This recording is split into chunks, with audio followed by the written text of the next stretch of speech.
বাইরের বেয়াদবটা কে রে? পায়ের উপর পা তুলে বসে আছে। আমি এক্ষুনি দেখছি কর্তা। রে ভাই, এইটা তুই কি করছিস? তোমার কি চোখের সমস্যা আছে? দেখতে পাচ্ছ না বসে বসে চা খাচ্ছি? আরে বোকাচোদা, তোর জ্ঞান আজকের বলে কিছু আছে? মালিক যাচ্ছে দেখতে পাচ্ছিস, তাও পায়ের উপর পা তুলে বসে আছিস। মালিক দেখে রাগারাগি করছে। আবে একটা কথা বল, এটা আমার পা, ঠিক আছে? আর এটাও আমার পা, ঠিক আছে? হ্যাঁ তো আরে ল্যালটা ছোদা, দুটো পাই যখন আমার, তাহলে তোর মালিকের গায়ে আগুনটা লাগছে কেন? হ্যাঁ, আমার পা, আমি কোথায় রাখবো না রাখবো সেটা আমার ব্যাপার, বুঝেছিস? ওরে পাগলচোদা, উনি হচ্ছেন এই গোটা ফ্যাক্টরির মালিক, উনাকে একটু অন্তত তো সম্মান দিবি।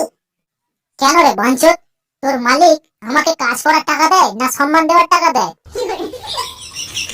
দেখ ভাই, অত তর্ক করার আমার কাছে সময় নেই। এইখানে কাজ করতে হলে নিয়ম মেনে করতে হবে। তোর খামখেয়ালি কিন্তু এখানে চলবে না।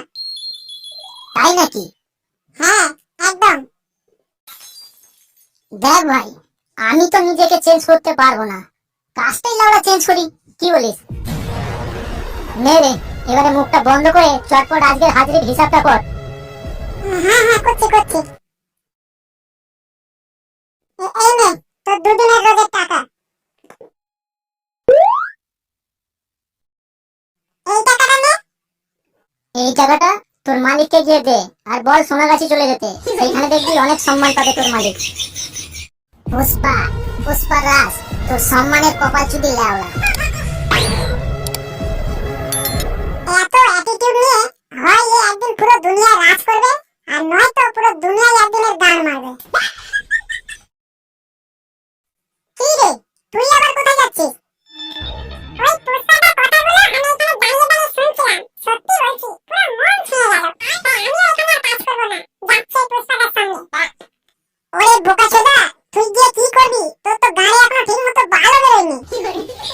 তুমি এত চাপ নিও না, এই পুষ্পাটার সঙ্গে কিছুদিন থাকলে ও আপনা আপনি বেরিয়ে যাবে।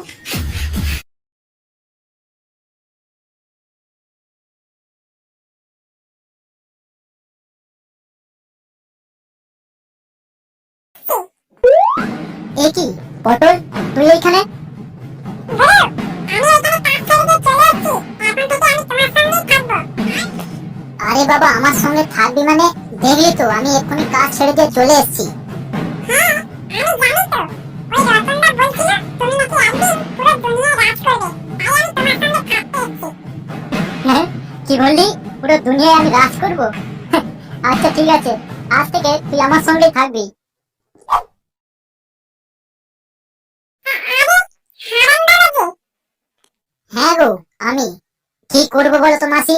তুমি তো এক সপ্তাহ পরে দেখা করবে বলে কাঁচকলা দেখিয়ে দিলে, তাই আমাকে বাধ্য হয়ে তোমার বাড়িতে আসতে হলো। না আসলে বাবা, ওই আমার বৃদ্ধ ভাতারের টাকাটা ঢুকতে একটু দেরি হচ্ছে বুঝেছো, তাই তোমার সঙ্গে না আর দেখা করা হয়ে ওঠেনি।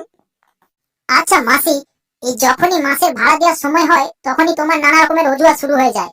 লক্ষ্মী ভান্ডারের টাকা ঢোকেনি, বৃদ্ধ ভাতারের টাকা ঢোকেনি, এরকম করে আর কতদিন চলবে বলো তো? বিগত 3 মাস ধরে তুমি আমার ঘর ভাড়া দাওনি, এইভাবে চলতে থাকলে আমাকে তো একদিন বউ বাচ্চা নিয়ে রাস্তায় বসতে হবে গো মাসি। না না বাবা, এটা তুমি কি বলছো? আমি চাই না আমার কারণে তোমাকে বউ বাচ্চা নিয়ে রাস্তায় বসতে হোক। তুমি বাড়ি যাও, আমার ছেলে এই মাসে মাইনে উঠলে তোমাকে গত 3 মাসের ভাড়া দিয়ে আসবো। আচ্ছা মাসি, তুমি কি আমার সঙ্গে মস্করা করছো? ছি ছি, তোমার সঙ্গে আমি মস্করা কেন করতে যাবো বাবা?